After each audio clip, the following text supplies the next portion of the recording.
Hola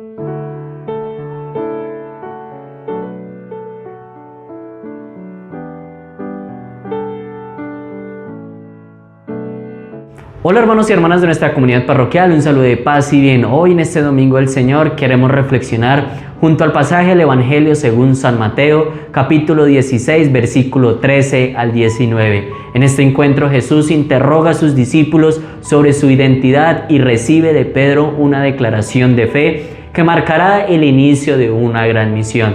Para dar inicio a esta reflexión, tenemos el honor de contar nuevamente con la presencia de Fray Jair del Cristo Contreras, hermano de los franciscanos menores conventuales. Bienvenido, Fray. Muchas gracias, Miguel. Que el Señor te bendiga. Paz y bien para todos. Claro que sí, Fray. Jesús, estando con sus discípulos en la región de Cesarea de Filipo, y les lanza una pregunta esencial.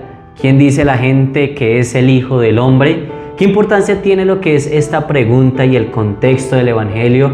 ¿Y por qué cree Fray que Jesús quiso saber primero lo que pensaba la gente antes de preguntar directamente a sus discípulos? Es importante esta pregunta. ¿Por qué? Por el contexto en el cual se desarrolla precisamente este Evangelio. Luego de que Jesús venía de Tiro y Sidón, pasa a la región de Cesarea de Filipo. El siguiente pasaje nos mostrará a Jesús en un monte con el episodio de la transfiguración, y a partir de allí iniciará la subida de Jesús hacia Jerusalén con sus discípulos para cumplir su misión. ¿Por qué la pregunta acerca de la identidad de acuerdo a lo que la gente piensa? Porque Jesús sabe que en el contexto judío había muchas expectativas en torno a la figura del Mesías. De hecho, se creía en dos o tres posibilidades del Mesías: el Mesías sacerdote, el Mesías rey, pero también el Mesías que vendría a instaurar precisamente o a restaurar el dominio del pueblo judío. Pero incluso se pensaba también que antes de la llegada del Mesías debía venir Elías, aquel que había sido arrebatado hacia los cielos y que no había muerto, sino que había sido llevado a los cielos. Entonces Elías habría de precisamente preparar el camino para la llegada del Mesías. Jesús lo que quiere hacer aquí es que sus discípulos sean conscientes de estas intuiciones o de estas expectativas. Luego ya veremos más adelante precisamente cómo los discípulos responderán a la luz de uno de ellos, ¿no? Y nosotros lo que escuchamos precisamente en estas respuestas es que eres uno de los profetas, que eres Elías, ¿sí? E incluso que todas las expectativas se nos ven manifestadas en las respuestas que dan los discípulos en ese día. Pedro se adelanta y proclama con fuerza: tú eres el Mesías, el Hijo de Dios, del Dios vivo. Fray, ¿qué representa lo que es esta declaración para nuestra fe cristiana o para la fe cristiana? ¿Y cómo podemos comprender hoy en día esa gran valentía que tiene Pedro al proclamar esta verdad en un contexto de oposición e incluso de incomprensión? Es importante la respuesta que da Pedro. La respuesta que da Pedro efectivamente coincide con las expectativas del pueblo hebreo. Pedro anuncia la identidad de Jesús. Tú eres el Mesías, el Hijo del Dios vivo. Por lo tanto, lo que está haciendo Pedro es, hablando en nombre de los 12, pero también manifestando la expectativa del pueblo de Israel. Ahora, hay algo muy importante, y es que, como lo veríamos más adelante, parece que Pedro no comprendió el sentido del mesianismo, del modo como Jesús lo proponía. De hecho, a Pedro se le identificará precisamente con la expectativa judía.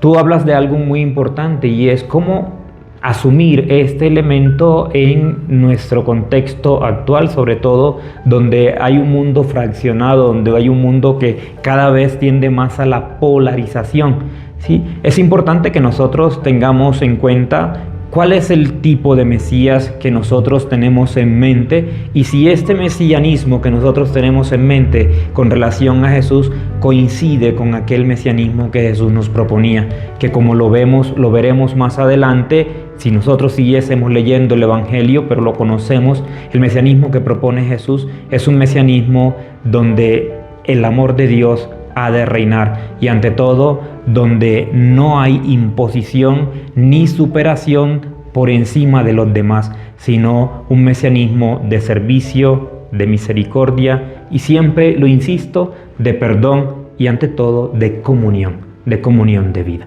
Por lo tanto, en medio de este contexto, nosotros como cristianos estamos llamados a ratificar con nuestra vida el tipo de mesianismo que Jesús nos ofrece, un mesianismo de paz, de amor y de comunión fraterna, reconociendo siempre nuestra condición de hermanos.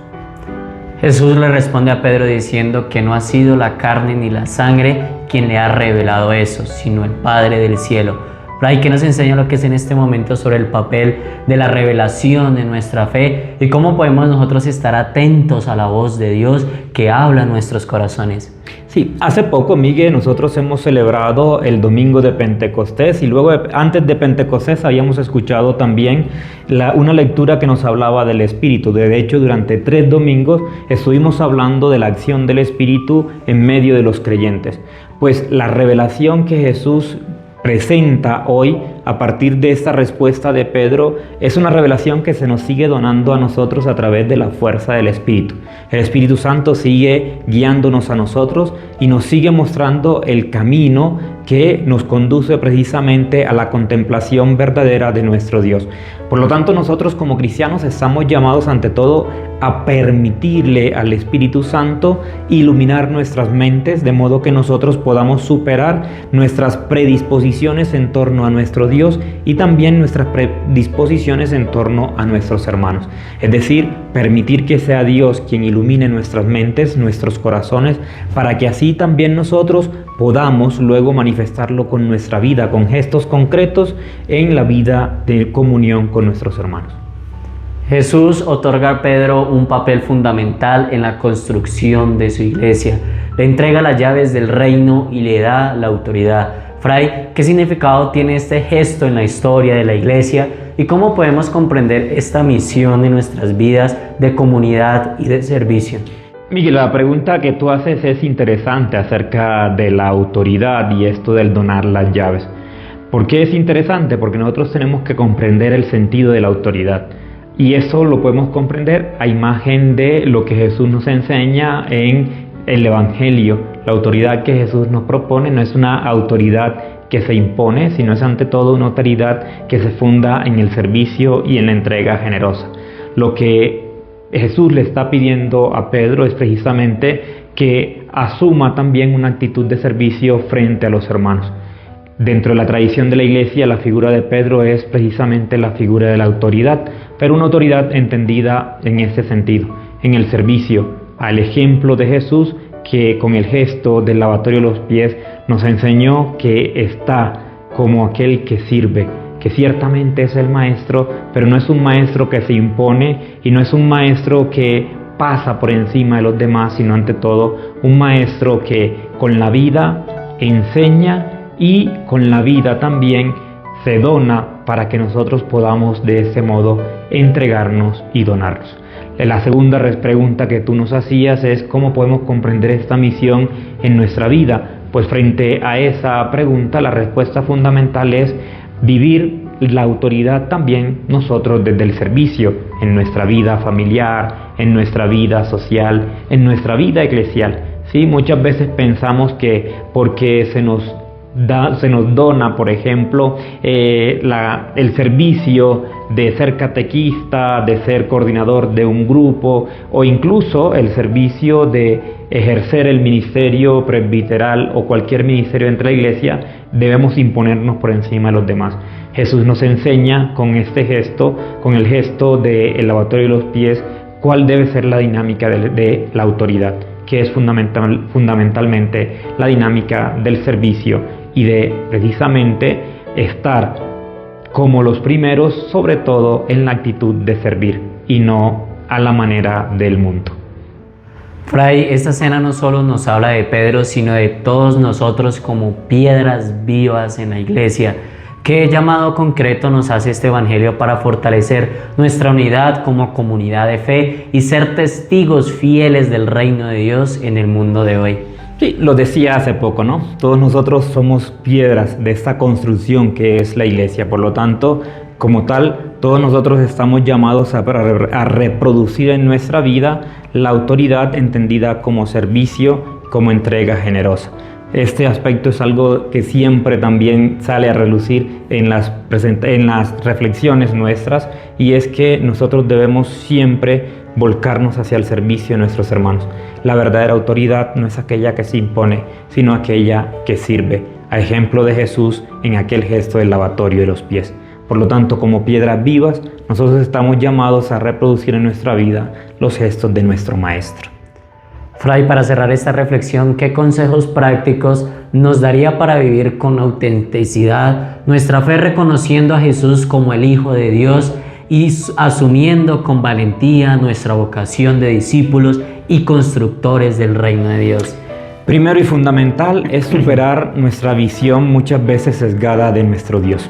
¿Sí? Muchas veces queremos moldear a Dios según nuestras propias intuiciones y moldear a Dios según nuestros propios caprichos. Como lo hará Jesús con sus discípulos, es pedirle al Señor precisamente que nos ayude a superar esa visión sesgada de Él, y luego, comprendiendo la dinámica del reino que Él nos propone, también ponernos al servicio de esta construcción, mostrando con nuestros gestos concretos que el amor de Dios se manifiesta a través de gestos de servicios, y que la autoridad que Él nos propone asumir en nuestra vida es estar como aquel que sirve en medio de nuestros hermanos. Muchas gracias, Fray, por acompañarnos una vez más, y muchas gracias a todos ustedes, hermanos, por ser parte de esta comunidad que escucha, reflexione y vive el Evangelio. Que el Señor nos conceda la gracia de ser como Pedro, valientes en la fe y firmes en el amor. No olviden de compartir, de activar la campanita, suscribirse y de compartir el video para seguir evangelizando juntos. Fray, regálenos lo que es esas palabras para tener en nuestro gran domingo. En ese domingo es importante que también nosotros respondamos a la pregunta del Señor. ¿Quién es Jesús para nosotros? ¿Quién es el Hijo de Dios para nosotros? ¿Y qué comprendemos nosotros cuando decimos Jesús, Hijo de Dios? Y ante todo, permitirnos a nosotros ser guiados y moldear nuestra mente y nuestro corazón a la luz del Espíritu, de modo que podamos superar nuestras visiones sesgadas de nuestro Dios y podamos así reconocerle plenamente como este Dios de amor, como este Dios cercano, como ese Dios de misericordia, para que luego de que nosotros le reconozcamos, también le testimoniemos con gestos concretos en medio de nuestros hermanos.